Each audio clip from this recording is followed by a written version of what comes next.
Hi guys, in this video I wanted to talk about where to start if you're thinking about owning a home in Hawaii. I get it, the process is crazy, it's overwhelming, and so this is a good way to kind of zone in and focus on what's important and where you should focus your attention. Okay, so let's say you're ready. You're ready to start the process. What do you need to know? Obviously, Google's gonna be your #1 resource. Hello Google, what do I need to know to buy a home in Hawaii, right? And then you're gonna get a bajillion options. So my job is to share with you some initial questions to ask yourself to see if you're really ready to purchase and what that looks like for your situation. First question to ask yourself is, what can you afford? And you're probably thinking, I don't know, Marina, you tell me, what can I afford? But there's a lot that goes into this, and I'm definitely gonna dive into this deeper on another video, but you can start the train of thought of thinking, do I have extra income every month? Do I have a lot of credit card debt? Do I pay my payments late, or am I on time every month? So when I'm looking at this, I have to keep in mind, am I in the best position fit to apply for a loan? Am I gonna look credible and trustworthy to a lender? This is just the mindset that you have to start. So when it comes time to apply for the loan, you're really looking to see, is everything, are all my ducks in a row? Am I ready to go? Is the lender gonna see that I'm a trustworthy candidate and that they can give me this huge lump sum of money? Like, this is gonna be the biggest purchase of your lifetime, well, until you buy the next home, that you're possibly getting. So you really just wanna make sure that you're in tip-top shape and there's no questions in your credit or your history or anything in that. Okay, so question #2 is, where do you want to live? What's important to you? Is it commute time? Is it schools? Is it shopping? It probably will take you at least 2 weeks to a month to actually find out the ideal neighborhood for you.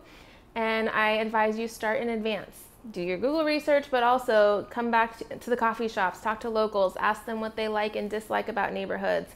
Ask your friends and family that live here. This is the best time to research before we get into the shopping process, and it'll save you a ton of time and energy.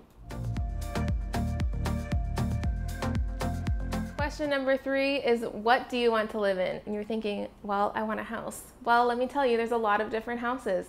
You can choose from a single family home, a condo, a townhome, a high-rise, a duplex, all the things. There's so many possibilities, and so this is the time to do your research, figure out the difference of each one, but also kind of rein in the wish list and really think what's important to you. So if you come to me and you say, I want a 3-bedroom, 2-bath, 2-car garage and some owned PV panels, great, you get a gold star. You are so ahead of everybody else.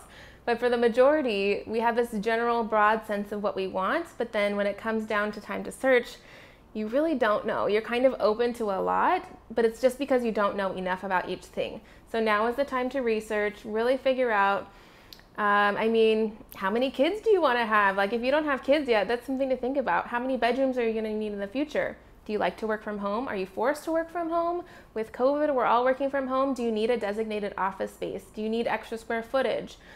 What about the type of kitchen that you have? Do you want open concept, or do you like somewhere tucked away where you can keep all your mess hidden from your guests? I mean, these are things to ask yourself now so you realize what you're looking for in a property, what kind of property. Okay, a last step in this initial research phase is to find an agent, find a home. And what that means is, once you've figured out all these criteria, these broader sense of things, then you can find a professional to connect with that will really help guide you and hold your hand through the process. So my job as an agent is to tell you to do your research like I'm doing right now. I want you to interview at least 2 to 3 other agents and talk to them, vibe them out. What are they like? If they show up to your initial meeting 10 minutes late and they don't have paperwork, that's a good sign they're not very organized and timely. Is that someone you really want to spend time with? Or are they showing up early? They have a coffee ready for you to go? Do they have paperwork and digital stuff? Are they high tech? Are they texting? I mean, these are all things you want to think about. And I kind of put the wedding planning analogy to this because that's my background. And so even with my brides, what I would always say is, it needs to be the right fit. It needs to be a match. We need to be paired well, and not everybody is for me and not everybody is for you. So let's connect, let's see if we're jiving, if we're grooving. This needs to be fun. I want to have a blast with you. And so really just take your time to research and ask for referrals, ask for recommendations. You can ask for reviews from other people. Get to know your agents, and then the agent can help you in the next step of finding the perfect home for you.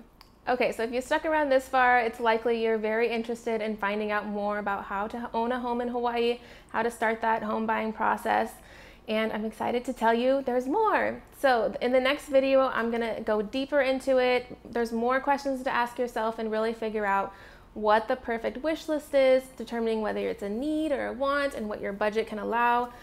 There's so much that goes into this, so it's baby steps, just baby steps one at a time, and I'm going to guide you through the whole process in these series of videos to help give some insight into what buying a home is like in Hawaii and the future for you. If you're feeling lost and overwhelmed, I'm with you. I feel it. It's crazy. So leave me a comment if you have extra questions. If you have something specific you want to reach out to me, feel free to contact me. But if you learned something, give me a like, give me a subscribe, and you can stay in touch. We'll keep in touch and we'll just make sure that you don't miss a thing. And I look forward to seeing you guys soon.